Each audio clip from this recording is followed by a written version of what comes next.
the best, most prudent course of action if you are transferring a firearm is documenting said transfer. Yes. And so now, potentially, any document you create, if you do it the wrong way, is your proof that you're a gun dealer. We are the Armed Attorneys. Today we're talking about a new proposed rule from the ATF that might have the effect of turning every single person here in the United States into a gun dealer, therefore requiring a license. There's a lot to this and a big headache. And stick around to the end because we have a little commentary on why the bill of sale needs to die and a substitute that people might think about utilizing instead. But before we begin, show your support for the Second Amendment by hitting that like button. And today's video is brought to you by our friends at Sonora Desert Institute. Check them out at sdi.edu/arm-attorneys for online gunsmithing, armor courses, and so much more, and American Hartford Gold. As part of the firearms community, one lesson's clear. Relying on the government for protection, whether it's your life or wealth, is not smart. And unfortunately, the current state of affairs is not ideal. With soaring inflation, major economies abandoning the dollar, bank failures, and talks of government control through the digital dollar. Having a plan to safeguard your life savings from failing corporations and currency conflicts is crucial. That's where American Hartford Gold comes in, a precious metal dealer we trust. They can guide you in diversifying your wealth portfolio with physical gold and silver.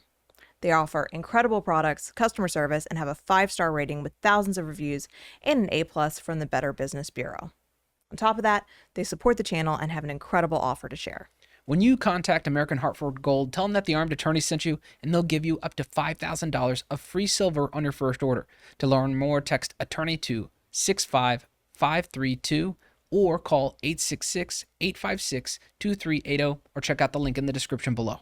All right, now we all kind of anticipated that something like this would happen. This is coming in the wake of the Bipartisan Safer Communities Act, which was effective June the 25th, 2022. And what the ATF is looking to do is change the definition in the CFR of what constitutes engaging in the business as a dealer in firearms. Now, they're requesting the Federal Register to put up a proposed rulemaking, request for comments, all the things that they need to do to amend 27 CFR 478. And I think before we go any further, I mean, ultimately what the ATF is trying to do is saying a single firearm sale could constitute engaging in the business and dealing in firearms, thus requiring a federal firearms license dealer. And it seems like they're trying to funnel everybody into a gun store. Yeah, no, if you're evil and you're trying to figure out how to make universal background checks a thing without making it a thing, this is how you do it. This is the evil genius plot, is that you say essentially not, no, all private sellers have to engage in a background check somewhere, but you say, aha, there's no such thing as a private seller anymore because if you engage in even one private sale, you're actually a dealer. So you got to have an FFL license. So you don't get to, it's not even a matter of, okay, like what are the states that make you walk into your local gun store? Yeah, Colorado. Run a Colorado state background check. It's not that. It's that, sorry guys, there's no such thing as a private sale, period. So, I mean, it's the same effect, and it's the evil genius backdoor way. So, yeah. I mean, well done, ATF. You're getting better at being the bad guy. I don't know that I'd look at it that way, but no, I mean not like better. Like I like them more. Like you're getting. You're the guy from Jurassic Park, clever girl. You're ramping it up. Yeah, well done. I think the best way to talk about this is kind of broken into 3 parts. The first is the ATF is proposing, again, this is a proposed rule, proposing that we're going to be able to tell when you're predominantly earning a profit. They're setting up kind of the criteria for that. They're creating presumptions where they're going to presume you are a dealer if you meet one of these criteria. And then they are creating a carve out saying you are presumptively not engaging as a dealer if you follow kind of these rules. So I think we kind of have to go through those 3 parts, starting with predominantly earning a profit. And this is a 108-page document of kind of thick, government bureaucratic legalese. And so there are going to be some nuances that are going to be lost here. Again, this is a proposed rule. We're not telling you what the law is, but this is what they're talking about generally. So when we're talking about profit, what are they saying? Yes. So first of all, you don't actually have to have made a profit in order to be predominantly intending to make a profit and be a dealer. You have to just want to have made a profit. You don't actually have to have done it. So here we are engaging in thought crime. If you intend to make a profit, even if you completely failed and you lost money, you still could be a dealer. And we have 8 criteria, and they're or criteria, not and criteria. So presumably satisfying any single one means you intended to make a profit. And some of them it's like, okay, ATF, I'll give you that. You advertised a gun store business, right? It's like, all right, you probably shouldn't do that without a license. You purchased a storefront for your business. You purchased insurance for your business. You hired a security guard for your business. You set up Square so you could take online payments for your business. It's things like that. And it's like, okay, sure. That might be good evidence that you are in fact intending to make a profit from a unlicensed business to buy and sell firearms. However, there is one that is really, really disturbing to me, and it is actually, we're going to pull this up on the screen. It is subsection 3, and it reads, if you make or maintain records in any form to document, track, or calculate profits and losses from firearms purchases and sales. So potentially, if I have any record of a single gun sale that documents my profit or my loss, that's it. I'm cooked, which brings a lot of problems forth in my mind. Yeah, yeah, and then we're going to talk about the bill of sale kind of at the end, and we think that we have a suitable alternative to it. Let's go on to the next criteria where they're going to say we are presuming that you are a firearms dealer. And again, when we talked about the Bipartisan Safer Communities Act about the time that it was published, there are a lot of folks who were very upset in the comment section because we really focused in on that to predominantly earn a profit and not, there is a second part to the United States Code that you have to have repeated sales and dispositions. Well, the ATF addresses that in this proposed rule, saying, you know what, it's not actually having repeated sales or dispositions. It's the intent of having, repeated sales or dispositions. Again, So thought crime. yeah, so the ATF is saying, in your heart of hearts, if you would have been willing to buy or sell additional firearms outside of that single transaction, then we are going to consider you a dealer. And so, I mean, that's kind of why we focused on it there. I think we're reading the tea leaves a little bit. And here's the ATF. They're showing us their cards now. So it's pretty scary. But there are 6 situations where the ATF says, we are going to presumptively consider you a dealer. Now, presumptions are when they, basically say, we got you. And then it would be up to you to persuade them that, hey, this wasn't Right. It's rebuttable, but Right. it's like, if you're accusing me of criminal activity, then it's on me it's not on you to prove it. It's on me to prove that you're wrong. I just hate that. I Yeah, hate that. it turns the justice system on its head. It's guilty until proven Mhm. innocent, right? And truly, the burden should remain with the government to prove somebody committed some wrongful act beyond a reasonable doubt. I mean, it shouldn't shift over to the other person. But let's go through these very quickly. The 6 different scenarios where folks are presumed to be dealers. That's if they offer or sell firearms and represents to potential buyers or otherwise demonstrate a willingness or ability to purchase and sell additional firearms. So that is the number one presumption that they create. And I can see how they get there very easily. Oh, certainly. And that's where most folks are going to be caught up, I think, in this, let's say this rule as proposed becomes a final rule. I think that's where they're going to get most people. There's a few other ones though, we got to mention them. Yeah. Well, I mean, I will say, and this is just how easy it is. We have a mutual friend, right? You may recall recently he was sort of liquidating his firearms Oh, yep. collection and sent a bunch of text messages out to a bunch of us who he knows are gun people to say, hey, I've got all of these guns for sale. Would you like them?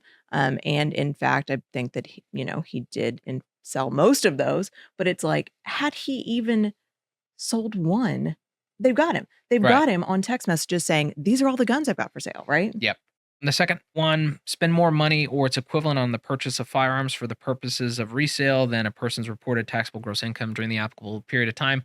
That makes sense. If you sell more guns than money you're reporting making, I can see how they get there.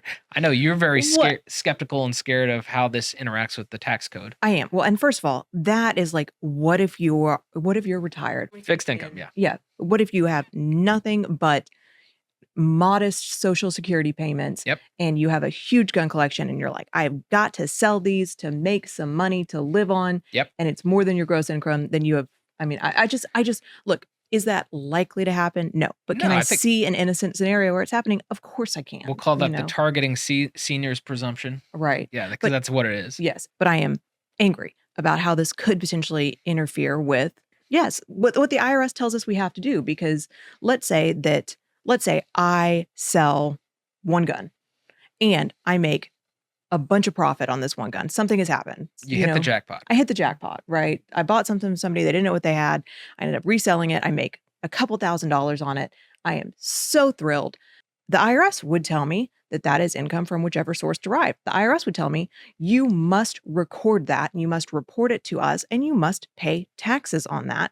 However, if I record my profits on that one gun sale, then I have the intent to make a profit, and I'm an unlicensed dealer. So the federal government has given me a choice here where I can be a tax fraud. Yeah, tax fugitive. Yeah, or I can be an unlicensed dealer. That's it. That's my choice, right? Yeah. Which is really, I mean, we're going back to the criteria we were talking about that I was talking about earlier in the episode, but like just why are they doing this to us? Yeah. Good questions. Don't have all the answers. All right, continue. Well, all right. The third one, if a person repeatedly purchases for the purposes of resale or sells or offers to sell firearms through straw purchases, firearms that can't be lawfully purchased or possessed, like stolen firearms, firearms without serial numbers, firearms with obliterated serial numbers, illegally imported firearms, or unregistered National Firearms Act items. So they're Okay. saying any gun that we have already criminalized somehow, Yeah. if you're transferring those, then that's going to make you a dealer. Presumption applies. Presumption of dealer. The fourth, repeatedly sells or offers to sell firearms within 30 days when they are purchased that are new or like new in the original packaging, or if you purchase multiple firearms of the same or similar kind. So I mean, that's always been something they've done unofficially, though, yeah. right? No, I You mean, know. I recall I had a client who bought 6 of the same rifle within, I want to say it was within 30 days. He got one of those multiple sale reports. ATF came and visited him. Well, he had none of them in his possession. So I can see where they come up with the rule. But I talked to plenty of folks who buy his and hers guns, Sure. matching set of guns, Oh, yeah. or they buy a gun and they're like, man, this thing sucks. I just need to get rid of this and get my money back, pick a different gun. Those people are now dealers. Right. Yes. Presumptively. So 5 and 6, I'm going to kind of group these together. These are our folks who had federal firearms licenses and either were disposing of their firearms, and they have this personal collection exception, and there's all these little waiting periods and things like that after your license has been terminated, or before your license has been terminated. If you don't follow the rules for putting them in your personal collection and disposing of them that way, they're going to say presumptively you're a dealer in that regard. Even though you have a license, you didn't follow those other rules, we're going to presume that you're a dealer. So there are some scenarios where we say, okay, so we have all these people we consider dealers now. It seems like a lot of folks. There are some scenarios where they're going to say, we are not going to presume that you're a dealer, and these are few and far between compared to the list of people they presume are dealers. Right. Well, because it's not the point. It's not the point to let us be free. No. That's not the point of this rule. So, I mean, those presumptions that you are not a dealer are that you have transfer firearms only as a bona fide gift, right? So, and that's as it should be. I mean, if we are not exchanging any money, how could I be a dealer? Yeah. Or you only do it occasionally, except everything else that in this rule would say that one instance could make you a dealer. Yeah, I'd say that's the most ambiguous term they've used in this entire document.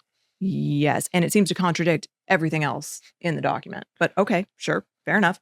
But again, don't violate anything else in this rule, including tracking your profit or your loss. So yeah, but how do we do that? How do we? I mean, I think we can get to the thing that outrages us so much.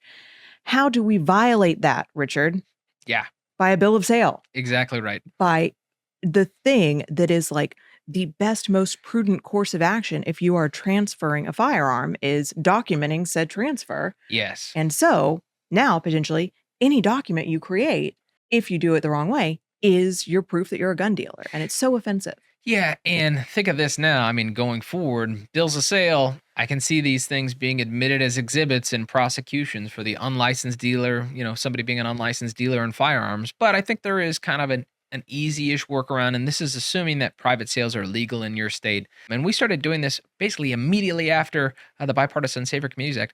We have eliminated all bills of sale from kind of our process, and we use now bills of transfer. Yeah, we took the word sale out of all of these documents because it just... Why? Yeah, and I would say the key characteristics of a bill of transfer, what makes it different than a bill of sale is we don't use the word sale.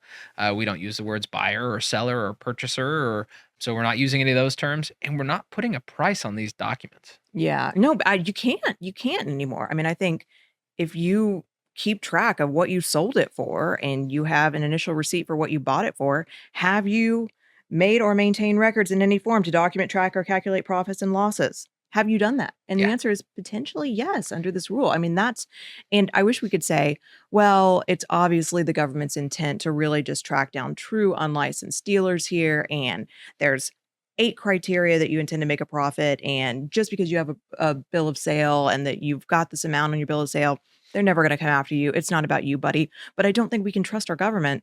I wish I could say that honestly, but I Yeah. can't. But I think another important takeaway from this is conventional wisdom should be abandoned at this point.